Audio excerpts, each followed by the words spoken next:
이번 시간에는 국민건강보험법에 대해서 살펴보도록 하겠습니다. 국민건강보험법은 1963년에 두 번째 사회보험법으로 의료보험법으로 제정된 것이 1977년부터 조합주의로 시행이 되었습니다. 그랬다가 1999년에 국민건강보험법으로 바뀌면서 2000년부터 의료보험제도에서 2000년부터 국민건강보험제도로 이렇게 바뀌어서 시행된 것을 바로 이 국민건강보험법, 국민건강보험제도라고 설명을 합니다. 자, 국민건강보험제도 거기에 보시면은 목적이 나와 있는데 거기에서는 국민건강보험법에서는 사회적 위험으로 무엇을 들고 있는가를 볼 수가 있습니다. 거기 보시면 국민건강보험은 국민의 질병 부상에 대한 예방, 진단, 치료, 재활과 출산, 사망, 건강 증진에 대하여 보험급여를 실시함으로써 국민 보건 향상과 사회보장 증진의 이 과정을 목적으로 한다. 이렇게 되어 있습니다. 결국에 사회보장기본법에 의해서 사회보험이란 국민 건강과 소득을 보장하는 제도이다 라고 할 적에 국민건강보험이라고 하는 것은 국민 건강을 보장하는 제도입니다. 그러면서 사회적 위험으로 질병, 부상, 그리고 둘째 줄에 출산, 사망, 그리고 건강검진, 건강증진 나와 있죠. 이렇게 해서 5가지를 사회적 위험으로 들고 있습니다. 그래서 사회적 위험, 질병, 부상, 출산, 사망. 물론 사망은 사문화된 조항이나 다름없습니다만 사망 그리고 건강증진에 대하여 보험급여를 실시하고 있음을 알아주시면 되겠습니다. 다음에 국민건강보험법에는 건강보험정책심의위원회가 존재를 하는데 역시 전에도 말씀드린 것처럼 사회보장위원회와는 달리 5대 사회보험법에 있는 심의위원회는 모두 중앙행정관서 소속으로 하되 위원장을 차관이 맡는다고 그랬습니다. 그래서 건강보험정책심의위원회도 거기 보면 심의 의결하기 위하여 보건복지부 장관 소속으로 하되 페이지 380페이지로 넘어가 보시면 이 3번에 위원장은 보건복지부 차관이 맡는 걸로 이렇게 명시를 하고 있습니다. 다음에 380페이지에 보시면은 거기 380페이지에 보면은 가입자가 나와 있습니다. 자, 이제부터는 우리가 먼저 핵심 테마를 정리하고 페이지로 이 내용이 어디 있는지를 확인해 보는 절차로 진행을 하겠습니다.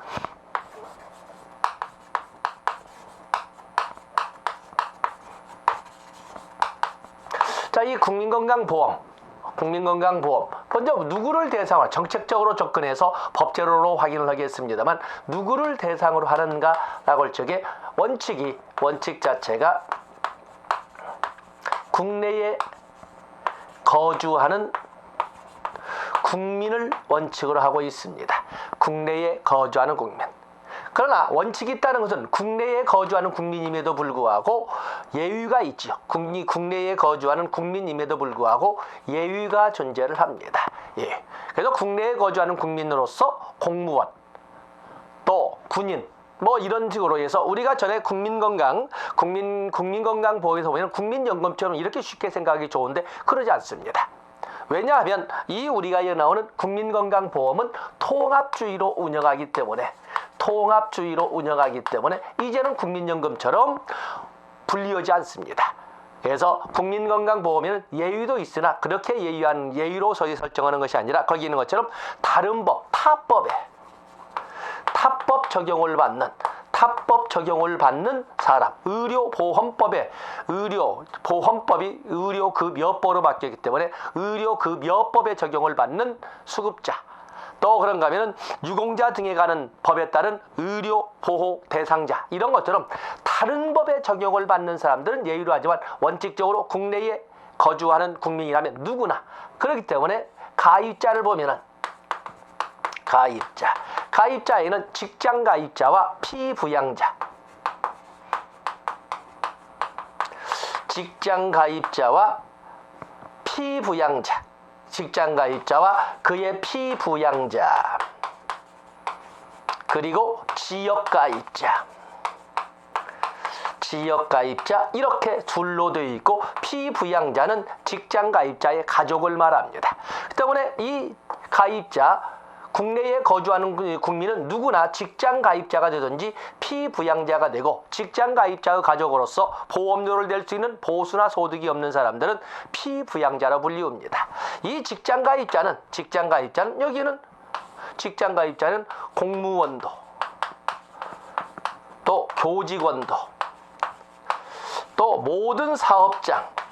모든 사업장의 사용자나 근로자나 다 모두 직장가입자의 지위를 가지고 있습니다. 그래서 380페이지에 보시면 원칙 국내에 거주하는 국민을 원칙으로 하되 예의로 다른 법에 적용을 받는 예의도 있다. 그리고 가입자는 직장가입자와 지역가입자로 나누고 있는데 직장가입자는 공무원이든 교직원이든 모든 사업장의 사용자든 근로자든 원칙적으로 다 직장가입자가 되어야 되고 직장가입자의 가족으로서 보수를 별도의 보험료를 낼 수 있는 별도의 보수나 소득이 없는 가족, 직계, 배우자, 직계 존속, 직계 비속, 또 형제 자매와 같은 이런 사람들은 피부양자의 지위로서 이렇게 불리우고 있는 것입니다. 그 다음에 지역가입자 이렇게 되어 있습니다. 다음에 무엇을 제공하는가에 대해서는 이 제공하는 거에 대해서는 질병, 부상, 여기 보면 질병, 부상, 출산, 사망, 그리고 건강검진이 들어있지요. 건강증진에 대하여 보험급여를 실시함으로써 일조에 나와 있죠. 이거에 대해서 급여를 실시하되 질병, 부상, 출산에 대하여 요양급여, 또 요양비, 현금 요양비, 다음에 부가급여,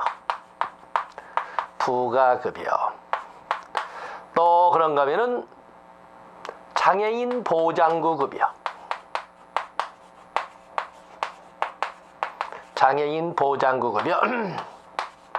그리고 건강검진이 이렇게 들어 있습니다. 그런 거죠. 그리고 그에 비해서 재원으로서는 무엇을 재원으로 하는가라고 할 적에 재원에는 당연히 사유보험인데 사유보험은 노사정 3자 부담 아닙니까? 때문에 국가지원금, 그리고 당연히 보험료를 원칙으로 보험료가 주되 보험료를 주로 하되 국가지원금, 그리고 민간재원의 성격을 가지는 본인 일부 부담금,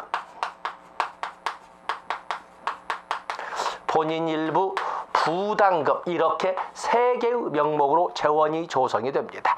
그중에 주된 것은 역시 보험료가 되겠지요. 그래서 직장가입자는 노사균등분담으로 보험료를 징수하고 또 그 이외에 또 소득이 있다면 별도로 소득에 따른 보험료를 징수하게 됩니다만 지역가입자는 세대 전원이 연대하여 부담하도록 이렇게 규정이 되어 있습니다. 자, 한번 교재를 보겠습니다. 380페이지에 보시면 가입자의 종류 2번에 나와 있죠. 직장가입자와 지역가입자로 하되 직장가입자는 모든 사업장의 근로자 및 사용자, 그리고 공무원, 교직원을 포함하는 말이고, 그리고 직장가입자의 피부양자로서 그 가족들 나와 있지요. 그 다음 배우자, 또 직계 존속, 직계 비속, 형제 자매 중에 직장가입자의 배우자, 직계존속, 직계비속, 형제 자매 중에 직장가입자의 주로 생계를 의존하는 자로서 별도의 보수나 소득이 없는 자로 지위를 가지고 있습니다. 페이지를 382페이지로 가서 보시면 거기에 보면은 급여가 정지되는 경우가 있고 다 그렇습니다만 급여가 정지되는 경우 박스 안에 국내에 거주하는 국민을 원칙으로 하기 때문에 국유로 여행 중이거나 국유에서 업무에 종사하고 있거나 아니면은 기타 시설에 구금되어 있는 경우에는 급여의 정지의 대상이 되겠습니다.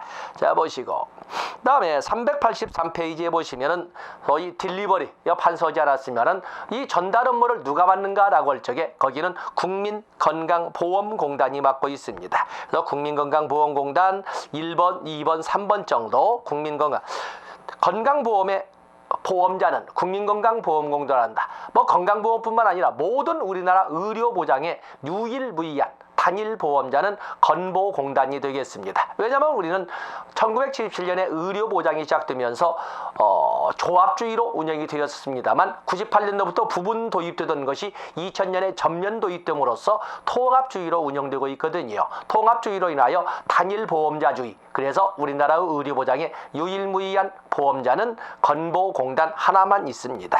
그래서 1번, 2번, 3번 봐주시면 되겠고, 다음에 384페이지로 가서 보시면 보시면 보험급여가 나와 있습니다. 5대 보험급여 쭉 나열이 되어 있습니다만 거기 보험급여 옆에다가 조금 전에 우리가 적었던 요양급여, 요양비, 부가급여, 장애인 보장구급여, 그리고 건강검진 5개를 먼저 나열해 놓으시고 그 빈 공간에 적으시고 먼저 요양급여를 보시면 됩니다.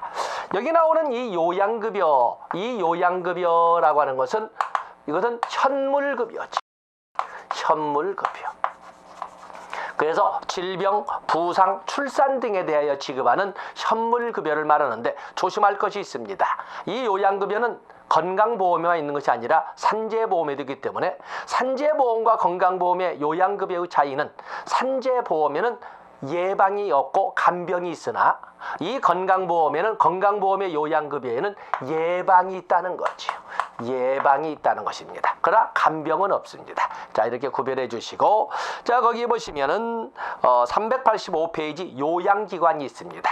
요양기관 보시면 의료법에 따른 의료기관, 또 약사법에 따른 약국, 또 약사법에 따른 희귀의약품센터 또는 보건소, 보건지소, 보건진료소, 보건의료원 뭐 이런 등등이 쭉 나와 있는데 여기 나와는 이 요양기관을 여러분들이 숙지해 놓으시면 나중에 의료급여법에서 나오는 의료급여기관을 쉽게 특히 이 의료급여법에는 의료급여기관을 1차, 2차, 3차로 나누고 있는데 1차 의료급여기관과 동일하다는 것을 우리가 쉽게 알 수가 있습니다. 다음에 거기 보시면 요양비 일부 부담이 있는데 이건 재원에서 본인 일부 부담금이라고 조금 전에 설명해 놨죠. 본인 일부 부담금. 그래서 민간 재원에 있는 개념이지만 본인 일부 부담금이 이렇게 나와 있습니다. 다음에 두 번째 요양비. 요양비는 현금 급여의 지위를 가지고 있고 또 그런가 하면 부가급여. 부가급여를 중요 표시해 놓으시고 공단은 이 법에 따른 요양급여 이외에 대통령령으로 정하는 바에 따라 임신, 출산, 거기다 임신, 출산 진료비, 장제비, 상병수당, 기타의 급여를 실시할 수 있다. 이렇게 해서 장제비나 상병수당도 지급할 수 있다고 되어 있지만 실질적으로 장제비나 상병수당은 삭제되어 있는 실질적으로 시행되지 않는 사문화된 규정이 되겠습니다. 그래서 부가급여로 유일무이하게 대통령령에 의해서 시행되고 있는 것은 임신, 출산, 진료비 하나가 있습니다. 386페이지로 넘어가 보시면 부가급여 대통령령에 의해서 시행되는 것은 임신, 출산, 진료비 하나뿐인데 이 임신, 출산, 진료비는 역시 거기 보면 50만 원에 해당하거나 쌍둥이 이상의 경우는 70만 원에 해당하는 금액으로 현금으로 지급하기보다는 여기는 5번에 있는 것처럼 박스 안에 5번 이용권으로 발급하도록 되어 있습니다. 때문에 여기 나오는 여기 부가급여는 임신, 출산, 진료비 임신, 출산, 진료비를 뭘로? 바로 바우처로 지급하고 있다는 것을 같이 연결시켜서 공부하시면 되겠습니다. 그 외에도 장애인 보장구 급여에서 장애인에 대한 특례가 있고 또 건강검진에 대한 내용이 나와 있습니다. 건강검진의 종류에는 일반 건강검진, 암검진, 영유아 건강검진이 있습니다. 다음에 387페이지 13번에 보시면 수급권 보호가 나와 있습니다. 수급권 보호가 나와 있는데 보험급여를 받을 권리는 양도하거나 압류할 수 없고 또 보험급여를 받을 수 있는 권리는 양도하거나 압류할 수 없습니다. 그러나 요양비 등 수급 계좌에 입금된 요양비 등은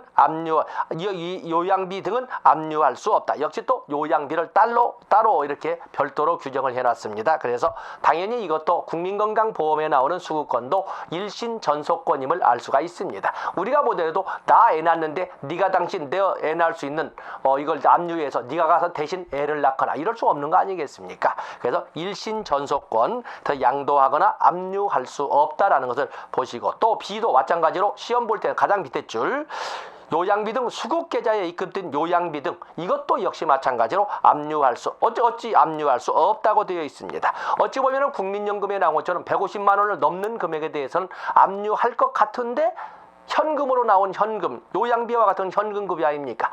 현금급여로 나오는 요양비조차도 압류할 수 없다는 것을 현금인 요양비, 현금급여 압류할 수 없습니다. 거기 중요 표시해 놓으시면 됩니다.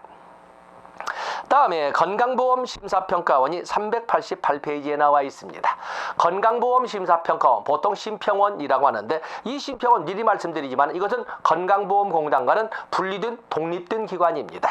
그래서 거기 보시면 요양급여 비용의 심사과 요양급여의 적성성 평가를 주된 목적으로 설립된 것이 건강보험 심사평가원이 되겠습니다. 그래서 요양급여 비용을 심사하고 요양급여의 적정성을 평가하기 위하여 설립하는 기관을 요양건강보험 심사평가원이라고 한다. 이렇게 봐주시면 되겠습니다. 그래서 여러 가지 업무가 있지만 2번에 1번 요양급여 비용의 심사, 두 번째 요양급여의 적정성 평가, 세 번째 심사 기준이나 평가 기준 개발 등등이 있다. 이렇게 해서 적어도 3개 정도를 가지고 가시면 되겠습니다. 다음에 389페이지에 보시면은 보험료 재원을 어떻게 한다? 당연히 국가 지원금으로서 국가에서 지원하는 재원에다가 국가가 저는 보통 건강보험료 예상 수입액의 14%를 국가가 건강보험공단에 지원합니다. 그래서 예상보험료 여기 국가 지원금 예상보험료 14%를 국가가 지원하고 그리고 보험료, 앞에서 봤던 본인 일부 부담금을 합쳐서 이 건보 재원으로 사용을 하는데 보험료를 어떻게 징수할 것이냐 하는 문제가 있는데 1번에 3번 보시면 직장 가입자는 보수월액 곱하기 보험료율로 걷는 것을 원칙으로 하되 소득이 있는 경우에는 별도의 소득이 있는 경우는 소득월액 곱하기 보험료율 곱하기 2분의 1을 더해서 같이 징수하도록 되어 있습니다. 그리고 지역가입자의 월별 보험료는 세대 단위로 징수하되 세대 구성원이 연대하여 납입하도록 이렇게 계산을 해야 하는데 보험료 부가점수 곱하기 보험료 부가점수당 금액으로 계산하도록 이렇게 법률이 되어 있습니다. 그 다음에 390페이지로 넘어가 보시면 390페이지 넘어가 보면 직장가입자는 보수가 있으면 직장가입자의 보수월액 곱하기 보험료율 그리고 소득이 있는 경우는 거기다 별도로 또 거기에다가 소득월액 곱하기 보험료율 곱하기 2분의 1을 합쳐서 징수하도록 되어 있습니다. 그럼 보험료를 얼마로 할 것이냐라고 할 적에 보험료율은 8% 이내로 하도록 되어 있습니다. 8% 이내로 하도록 되어 있는데 2015년도에는 6.07%였습니다만 또 이제 그 상향 조정이 될 겁니다. 그래서 8% 이내로 하되 중요한 것은 그게 아니라 5번에 2번 국유에서 업무에 종사하는 자에 대해서는 보험료율을 절반으로 보험료를 적용을 한다 하는 것을 봐주시면 되겠습니다. 다음에 391페이지 보면 8번에 보험료를 누가 부담할 것이냐 하는 문제가 있는데 직장가입자의 보수월액에 대한 보험료는 노사 균등분담으로 하되 소득월액에 관한 것은 보험료 본인이 스스로 내도록 되어 있습니다. 그래서 거기 보면 8번에 2번 직장가입자의 소득월액 보험료는 직장가입자가 직접 단독 부담하도록 되어 있습니다. 그에 비해서 지역가입자의 보험료는 그 세대 지역가입자 전원이 연대하여 부담하도록 되어 있습니다. 근데 직장가입자 보수월액에 대한 보험료 납입의 부담에 대한 것이 물론 노사균등분담이라는 것을 알겠는데 그것이 사립학교 교직원인 경우에는 거기 1번에 보면은 100분의 50씩 5대 5지만 직장가입자가 교직원으로서 사립학교에 근무하는 경우에는 가입자가 50%, 학교가 30%, 국가가 20%를 부담하도록 이렇게 별도의 규정을 두고 있는 것입니다.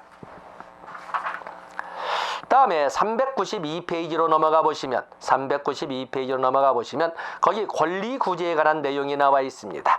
권리구제에 대한 내용이 나와 있는데 거기 보면 건강보험에 대한 권리구제의 절차는 이의신청, 심판청구 그리고 행정소송으로 구성되어 있습니다. 그렇다고 해서 무조건 이 절차만 걷는 것이 아니라 이의신청하고 다음에 심판 청구하고 다음에 행정소송 할 수도 있지만 아예 처음부터 바로 여기에 대해서 행정소송으로 바로 진입할 수도 있습니다. 자, 그것도 알아봐 주시면 되겠습니다.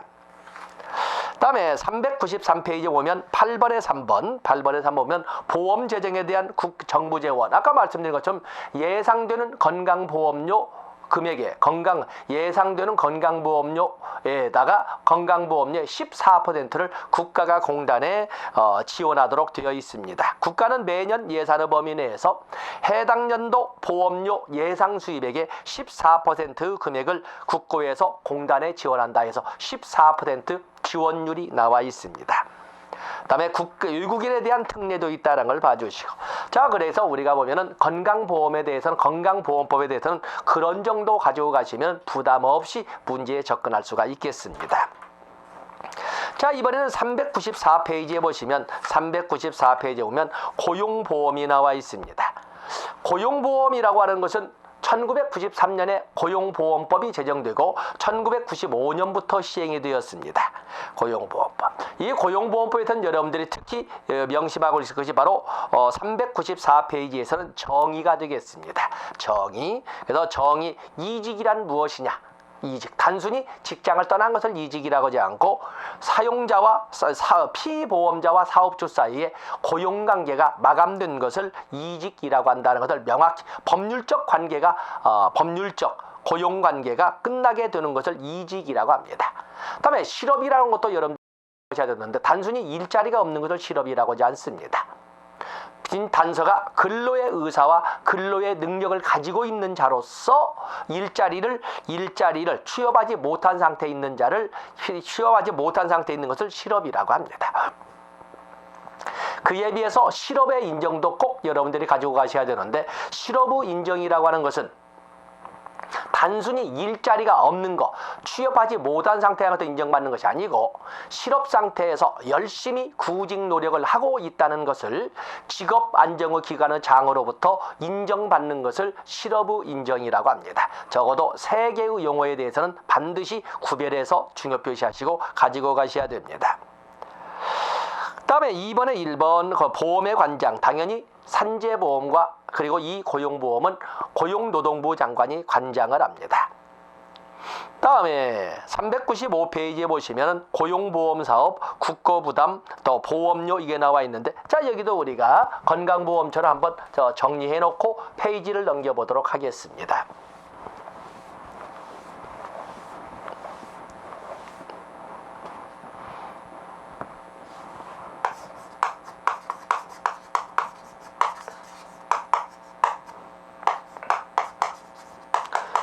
고용보험의 대상은 원칙이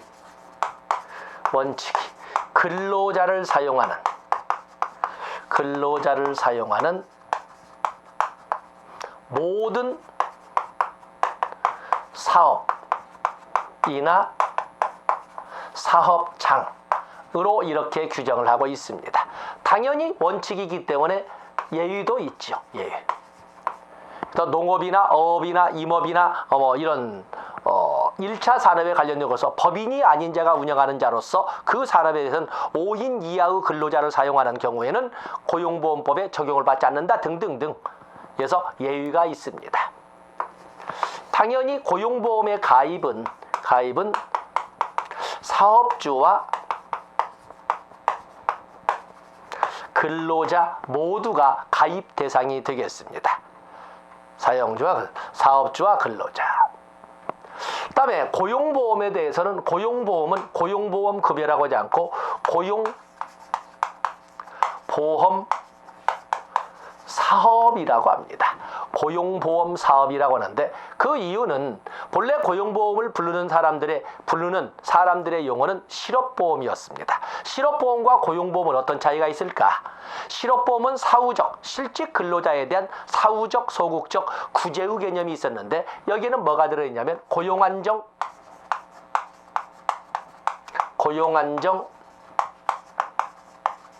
직업능력,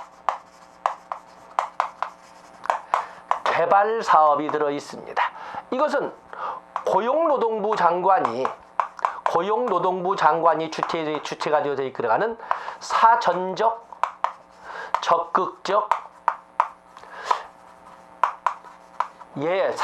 적극적 노동시장 정책의 개념을 갖기 때문에 여기는 사업이라고 부릅니다. 그리고 실업급여가 있습니다. 실업급여에는 구직급여와 예외적인 또 연장급여, 또 상병급여 이런 것들은 구직급여와 취업 촉진수당 4가지가 있습니다. 취업 촉진수당 4가지가 존재를 합니다. 자, 이것도 별도로 볼 것입니다. 또 그런가 하면 모성보호급여로서 육아휴직급여와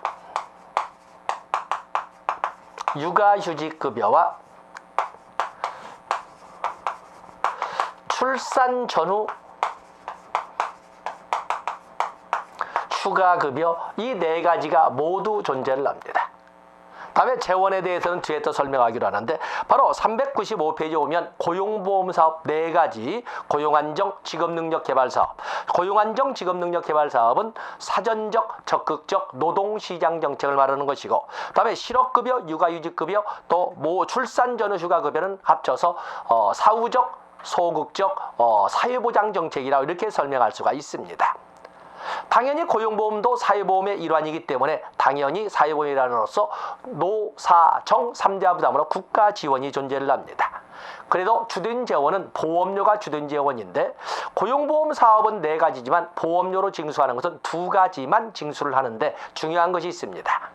미리 말씀드리지만 고용보험과 산재보험에 대한 보험료 징수 등에 관한 사항은 본법인 고용보험법이나 산재보험법에서 규정은 하지 않고 별도의 법률인 보험료 징수법에서 규정을 하고 있습니다. 그래서 거기 4번의 1번 두째 줄 보험료 징수법에 정하는 바에 따른다. 그 내용을 보면 고용보험료 징수의 그 내용을 보면 실업급여 보험료와 고용안정 직업능력개발사업 보험료 2가지만 걷습니다.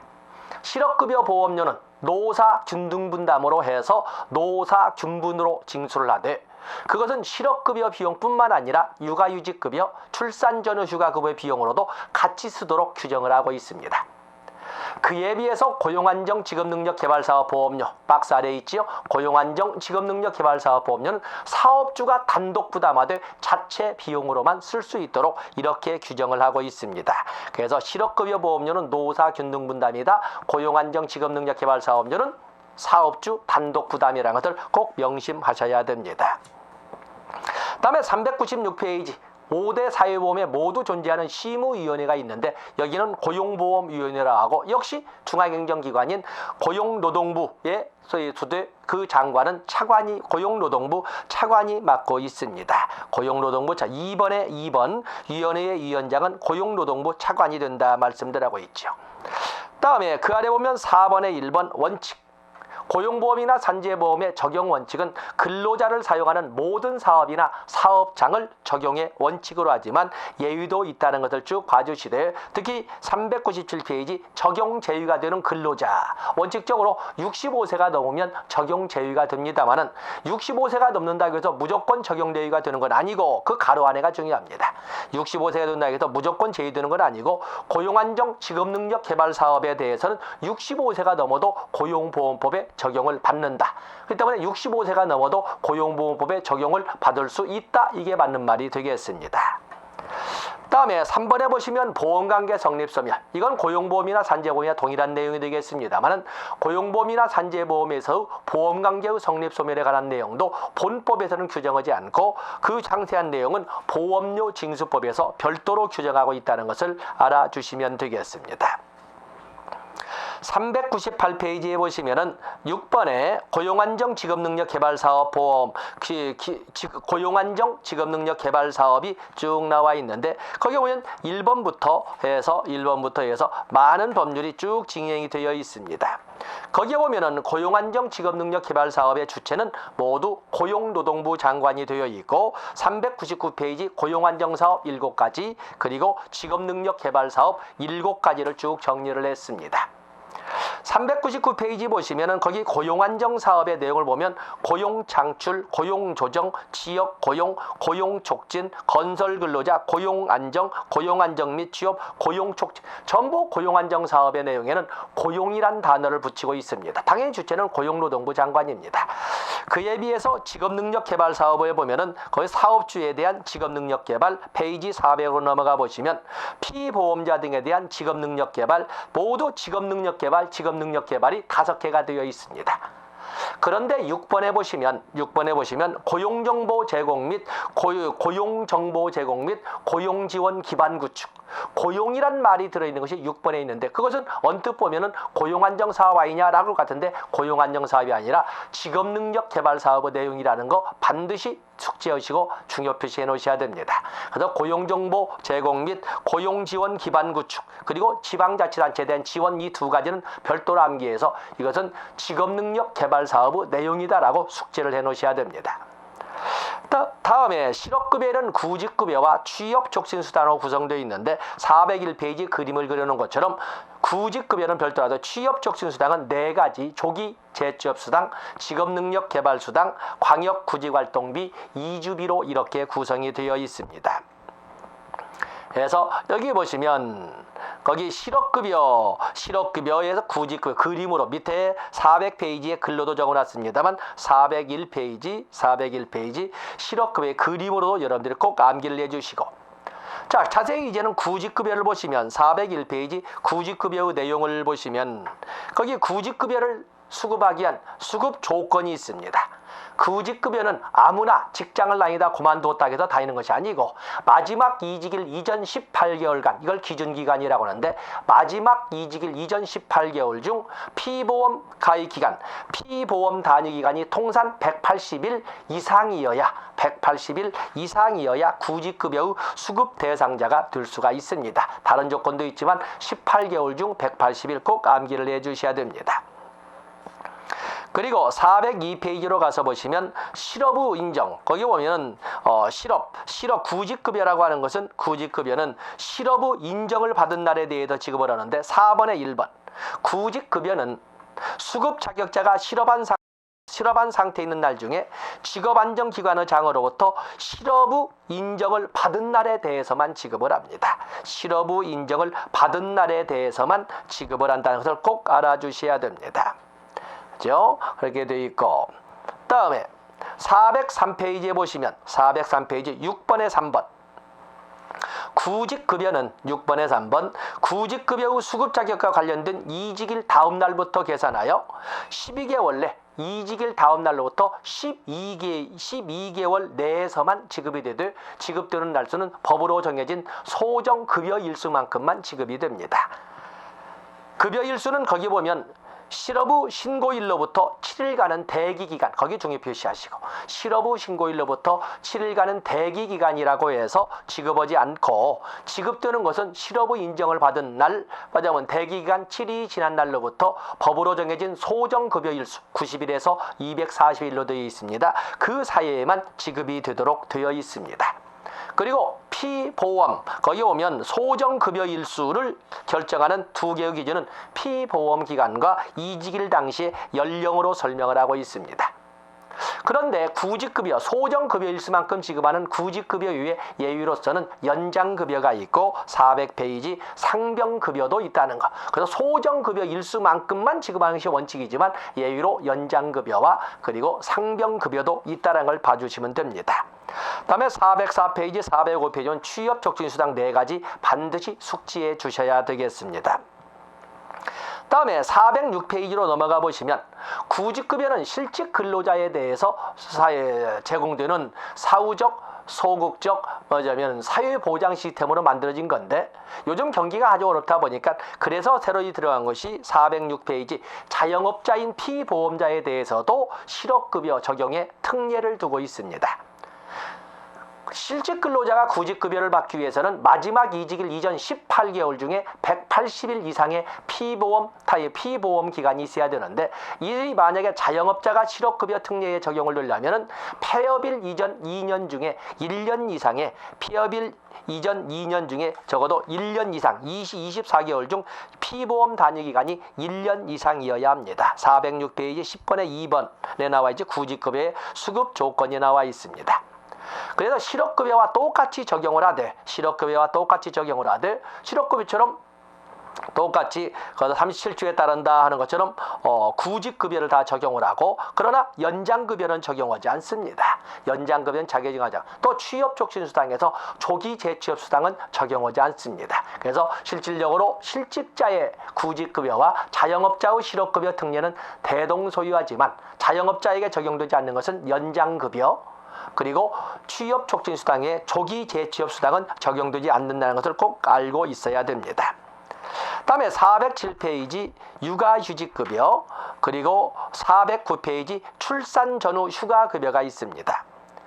육아휴직급여를 보면 육아휴직급여도 역시 현금급여로 지급되는 건데, 육아휴직급여의 금액은 408페이지 하단부에 보면 통상임금의 40%를 원칙으로 하되 상한선 100만원, 하한선 50만원으로 가장 밑에 박스에 적용이 났지요.